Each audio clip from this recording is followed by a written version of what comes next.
What if the biggest lesson in Chinese entertainment this year didn't come from a scandal, or a press conference, or a carefully edited speech? What if it came from a single, silent decision, made in the cold air, on a slick rock face with nothing but water below? Today, we're unpacking why a respected exploration leader says Wang Yibo has taught the entire industry a lesson, and why millions of viewers around the world can't stop talking about it. Stay with me, because this isn't just about stardom. It's about what real professionalism looks like when nobody is clapping.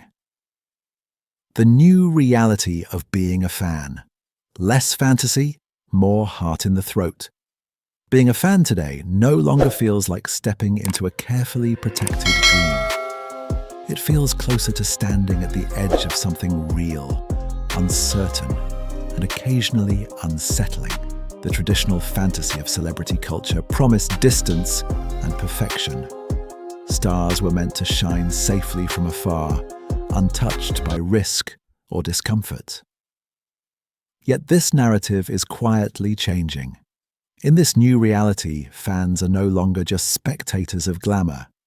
They find themselves emotionally invested in the well-being of the person behind the public image. When viewers watch Wang Yibo move between demanding physical environments rather than controlled studio spaces, admiration gives way to concern and excitement blends with genuine worry. The emotional response shifts from, "I want to see more," to, "I hope he comes back safely."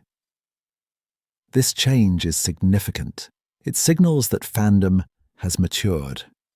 Instead of consuming fantasy, audiences are engaging with humanity. The star is no longer a symbol placed on a pedestal, but a person navigating risk, discipline, and limits.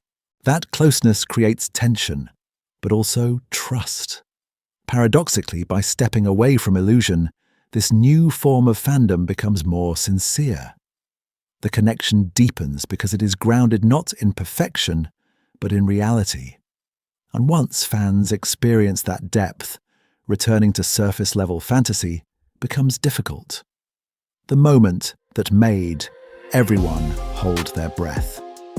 A lesson in calm, not chaos. There are moments that unfold so quietly, yet resonate so loudly that they leave a lasting mark. The widely discussed incident that caused viewers to hold their breath was not dramatic because of noise or spectacle, but because of stillness. It was a moment defined by restraint rather than panic.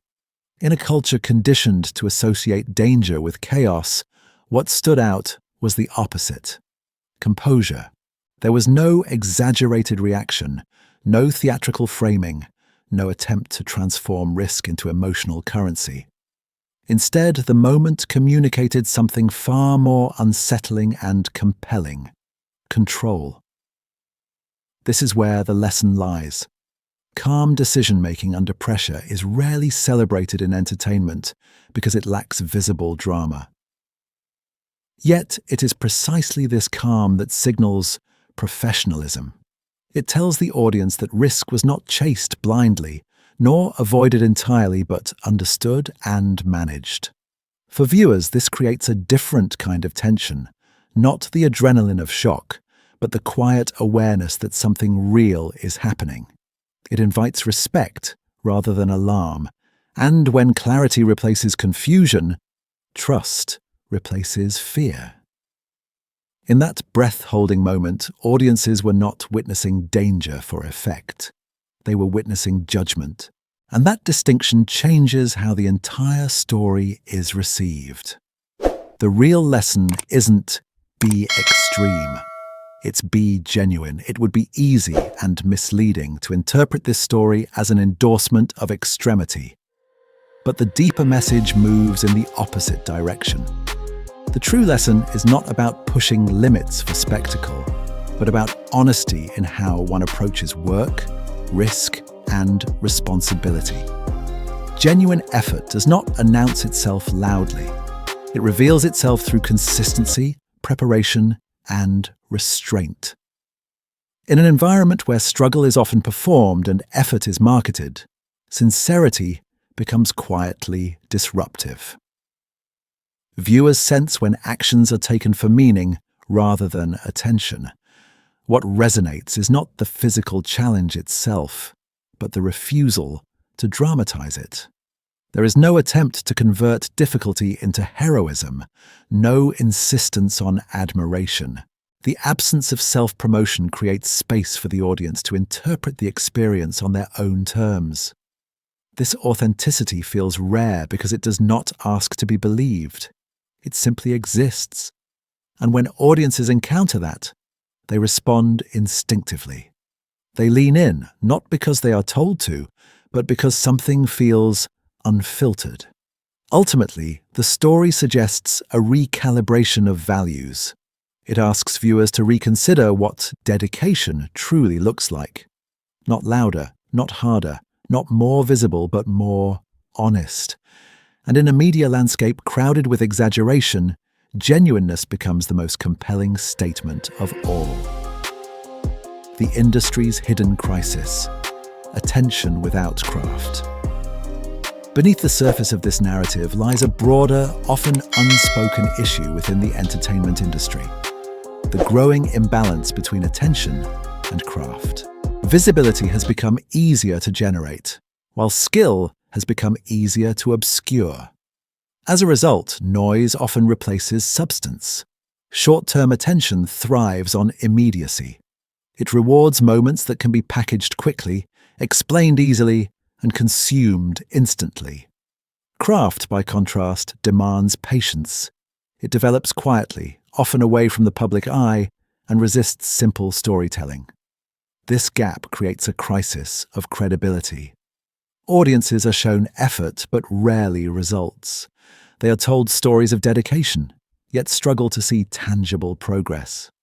Over time, this erodes trust. What makes this case different is that craft is allowed to speak for itself. There is no insistence on narrative control, no excessive framing. The work is visible through outcome rather than explanation. For viewers, this is refreshing. It restores a sense of proportion. Skill becomes recognizable again, not because it is announced, but because it withstands scrutiny. And once audiences rediscover that clarity, they begin to demand it elsewhere. In this way, the story reflects not only one individual, but an industry at a crossroads, forced to choose between noise that fades and substance that lasts. Aloof or principled? Why boundaries are suddenly attractive? In celebrity culture, accessibility has long been treated as a virtue. Constant availability, emotional openness, and public responsiveness are often framed as signs of gratitude.